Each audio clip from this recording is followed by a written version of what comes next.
kami atas nama Menteri ATR BPN, otoritas dan pimpinan tertinggi di dalam Kementerian ATR BPN, menyampaikan apresiasi dan rasa terima kasih sekali kepada publik, kepada netizen, kepada masyarakat umum yang telah memanfaatkan aplikasi Bumi untuk melakukan cross-check dan memfungsikan Bumi untuk mengecek tentang sistem informasi pertanahan.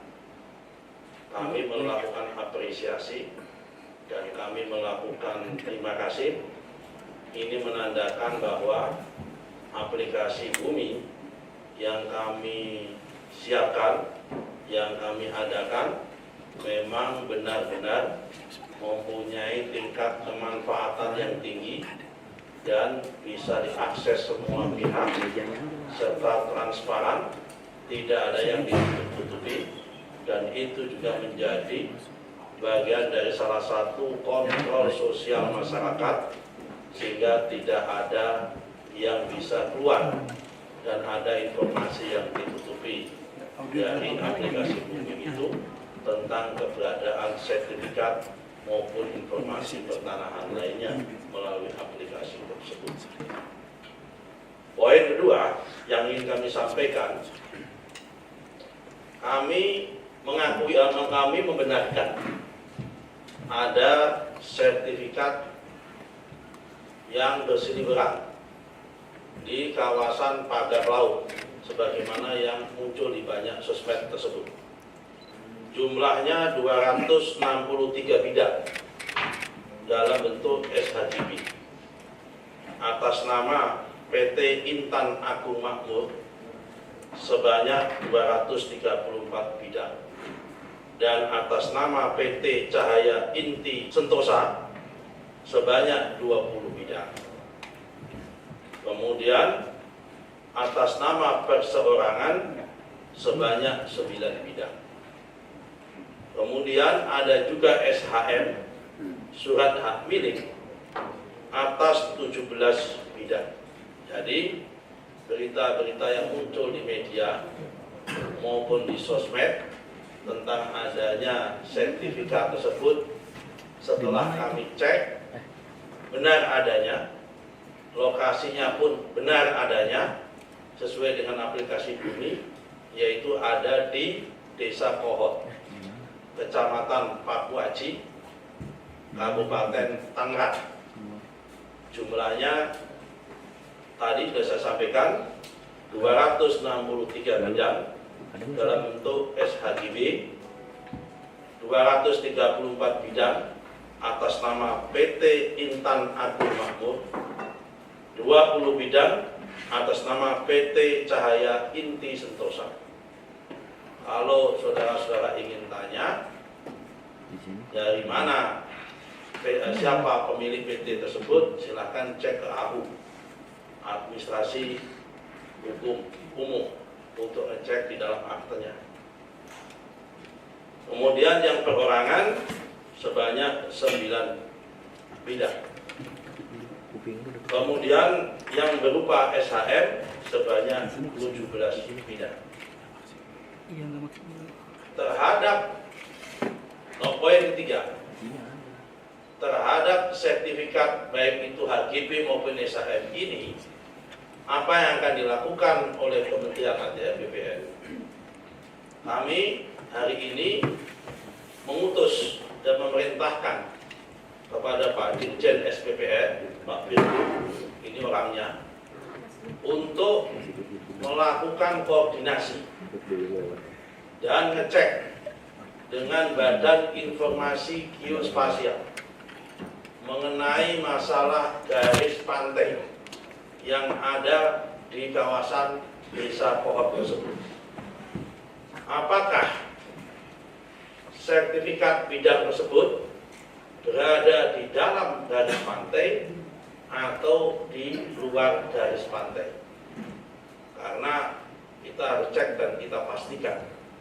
Karena setelah kami cek dokumennya, di dalam proses pengajuan sertifikat tersebut terdapat dokumen-dokumen yang itu terbit tahun 1982.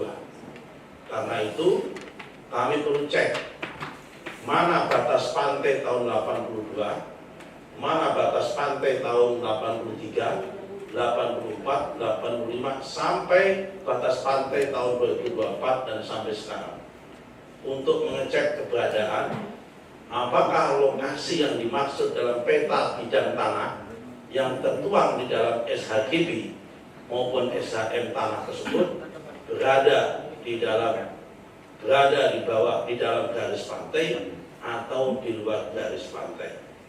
Itu yang poin 3. Dan kami minta besok sudah ada hasil, karena itu masalah tidak terlalu sulit untuk dilihat. Jadi garis pantainya mana? Kami tidak mau berspekulasi dulu apakah ini dulunya berupa tambak atau berupanya apa. Kami yang punya berhak untuk itu adalah patokannya adalah garis pantai. Kalau itu garis pantai petanya, informasi geospasialnya sudah terbukti, maka nanti semua akan menjadi jelas mana yang ada di wilayah berada di dalam garis pantai dan mana yang ada di luar garis pantai. Poin ketiga, poin keempat, manakala nanti hasil koordinasi dengan BIG terdapat SHGB maupun SHM yang terbukti memang benar-benar berada di luar garis pantai, artinya ya memang itu harusnya Pangan, bukan APL, memang wilayah laut, kemudian di SHGB-kan, disertifikatkan, maka kami tentu akan evaluasi dan tentu akan kami tinjau ulang. Dan kami masih punya kewenangan itu, karena sertifikat ini terbit tahun 2023. Berdasarkan PP, kalau selama sertifikat itu belum usia 5 tahun dan ternyata dalam perjalanan terbukti secara faktual ada cacat material, ada cacat prosedural, dan ada cacat hukum, maka dapat kami batalkan dan dapat kami tinjau ulang tanpa harus proses perintah pengadilan. Tapi kalau sudah usia 5 tahun, maka harus perintah pengadilan.